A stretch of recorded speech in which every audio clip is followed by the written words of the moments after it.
Yes, today hopefully we are to complete this topic Lalaji by Jim Corbett. I hope you know it very well.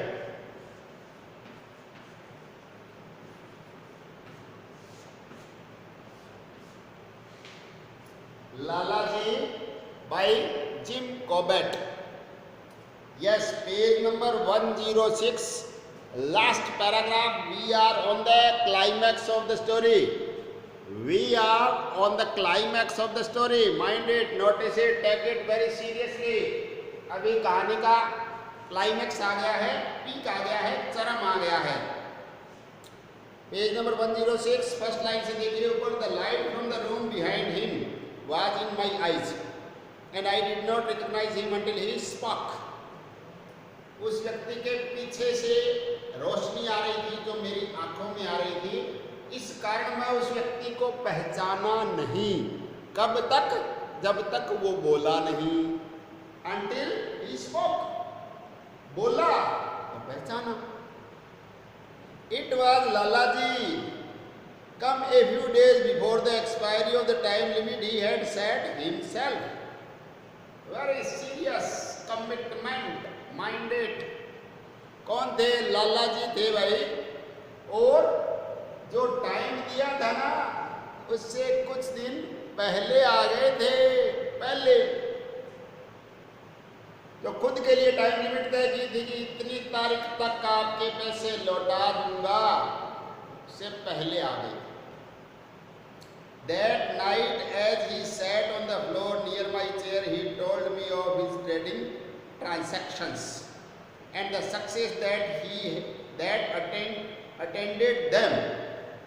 और उस रात को क्या है कि लाला जी ने मेरे को अपने व्यवसाय के लेन देन के बारे में बताया और उस सफलता के बारे में, जो सफलता उनको मिली, सफलता आई.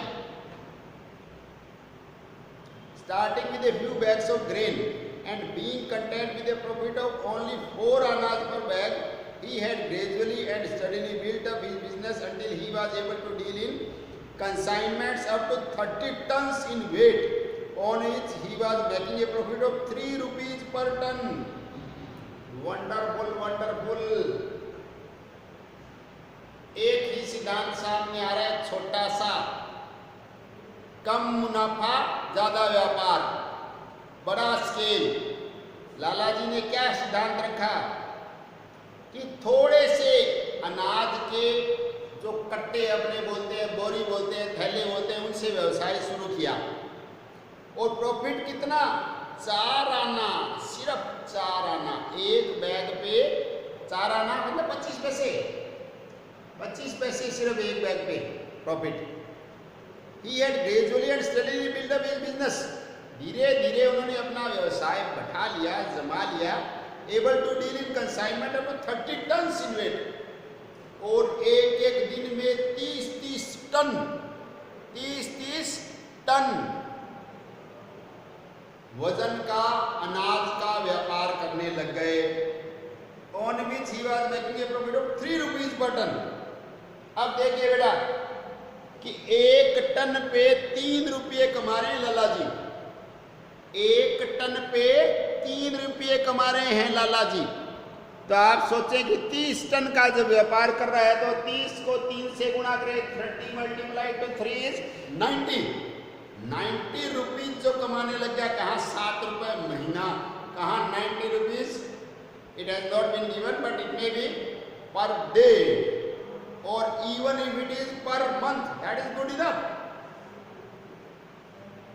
His son was in good school, and as he could now afford to keep a wife, he had married the daughter of a rich merchant of Patna. All this he had accomplished in a little under 12 months. 12 महीने के अंदर अंदर करके दिखा दिया. क्या? बेटा है वो बहुत अच्छे स्कूल में पढ़ने लग गया था और अब एक पत्नी रखना भी अफोर्ड करने लग गया था. अभी पत्नी होगी तो खर्चा होगा. अब खर्चा अफोर्ड करने लग गया था लाला जी. तो पटना के एक धनवान व्यवसायी की बेटी से शादी भी कर ली, और ये सारा का सारा 12 महीने के अंदर अंदर। सबसे बड़ी बात क्या है बेटा, 12 महीने के अंदर अंदर दिए हुए समय में, गिवन टाइम पीरियड में इन्होंने इतना बड़ा अचीवमेंट करके दिखाया है। As the time drew near for his train to leave, he laid 500 rupees note on my knee. जैसे जैसे ट्रेन का समय नजदीक आया, क्योंकि लाला जी को वापस भी जाना था, ट्रेन का जब समय रवाना होने का नजदीक आया तो क्या किया है लाला जी ने, leave he laid 500 rupees note on my knee, मेरे घुटनों पे 500 के 5 नोट, 100 के 5 नोट मेरे घुटनों पे रख दिए। Then he took a bag from his pocket, held it out to me and said, "This is the interest calculated at 25% that I owe you on the money you lent me." क्या है ये? 500 रुपए मूल main रकम है, amount है जो आपने मेरे को दी थी। फिर दूसरे बैग में से निकाल के दे 25% इंटरेस्ट, जो रकम आपने मेरे को दी थी ना 1 साल पे, उस पे 25% मैं आपके लिए इंटरेस्ट लेके आया हूं। I believe I deprived him of half the pleasure he had anticipated from his visit when I told him it was not our custom to accept interest from our friends. ये 2 शब्द गौर से देखिए, सुनिए, समझिए क्या कहा। सबसे पहली बात तो ये कि मैंने उसको उसका जो सुख मिलता, संतुष्टि मिलती, उससे मैंने आधा वंचित कर दिया लगभग। राइट नहीं है? क्यों? क्योंकि मैंने उसको कहा कि हम अपने दोस्तों से ब्याज नहीं लिया करते, अपने दोस्तों से ब्याज नहीं लिया करते। क्या लिखा है? Our friends. It is not our custom to accept interest from our friends, कि ये हमारा रिवाज नहीं है कि हम हमारे दोस्तों से इंटरेस्ट को स्वीकार कर लें। Before leaving me, Lala ji said, during the month I stayed with you, I had talks with your servants and with your workmen, and I learned from them that there was a time when you were reduced to 1 chapati and a little dal. ये कह रहा है जब 1 महीने में आपके पास रहा था ना, कौन कह रहा है? लाला जी। आप तो ऑफिस चले जाते, तो मैंने आपके नौकरों से पीछे बात की थी, उन्होंने मेरे को क्या बताया कि कभी आपके साथ भी ऐसी परिस्थिति आई हुई है कि a time when you were reduced to 1 chapati and little dal, कि 1 चपाती और थोड़ी सी दाल पर आ गए थे आप। ऐसा मैंने आपके अधीन काम करने वाले नौकर, चपड़ासी, वर्कमैन से सुना था। If such a time should ever come again which परमेश्वर forbid, your slave will place all that he has at your feet. दोबारा पढ़िए, दोबारा सुनिए, दोबारा समझने का प्रयास कीजिए। क्या कह रहे हैं? If such a time should ever come again, which Parmeshwar forbid, your slave will place all that he has at your feet. कि अगर जीवन में कभी ऐसा समय आता है, कैसा कि एक रोटी दाल पे आना पड़े, मैं ऐसी प्रार्थना करता हूं कि ईश्वर ऐसा न करे।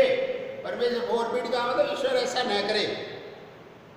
स्टिल अगर ऐसा आएगा तो आपका ये दास है, ये आपके कदमों में अपनी सारी संपत्ति रख देगा।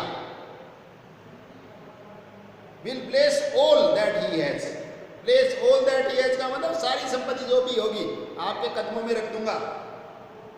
Until I left मौके में घाट 11 years later, I received each year a big basket of choicest mangoes from Lalaji's garden, for he attained his ambition of becoming a merchant once again and returned to the home he had left when his partner robbed him. ये कह रहे हैं मैं 11 साल और वहीं मौके में घाट जगह का नाम है, वहाँ मैंने नौकरी की, वहाँ रहा। उन 11 के 11 वर्षों में I received each year A bag of a big basket of choicest mangoes. एक बड़ी सारी टोकरी, चॉइसेस्ट का मतलब है बहुत एक एक परखा हुआ, जांचा हुआ, छांटा हुआ आम का पीस उस टोकरी में होता था। भरी हुई टोकरी हर साल में रिसीव करता था, प्राप्त करता था लाला जी से, लाला जी के गार्डन की, लाला जी के बगीचे की।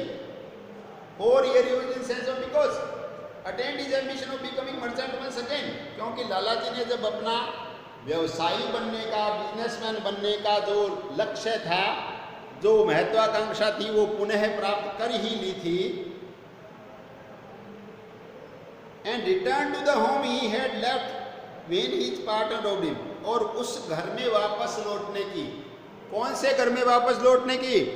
जिस घर में वो पहले रहते थे अपने पार्टनर के द्वारा लूटे जाने से पहले, अपने पार्टनर के द्वारा लूटे जाने से पहले जिस घर में लाला जी रहते थे वो घर भी वापस प्राप्त। बिजनेस हो गया, वापस बिजनेसमैन बन गए, वापस घर प्राप्त कर लिया, पुनः शादी भी कर ली और बच्चे को बहुत अच्छे स्कूल में दाखिला भी दिला दिया। इस तरीके से लाला जी को एक बहुत ही ईमानदार और कमिटेड, सबसे मेन बात क्या लाला जी की? कमिटमेंट, अपने आप से कमिटमेंट कि मेरे को इतने समय में ये अचीवमेंट करना है और करके दिखाना। लाला जी ने करके दिखाया। उस समय मेरा बहुत बड़ी रकम थी 500 रुपये, और उससे भी ज़्यादा उन पर 500 रुपये का विश्वास।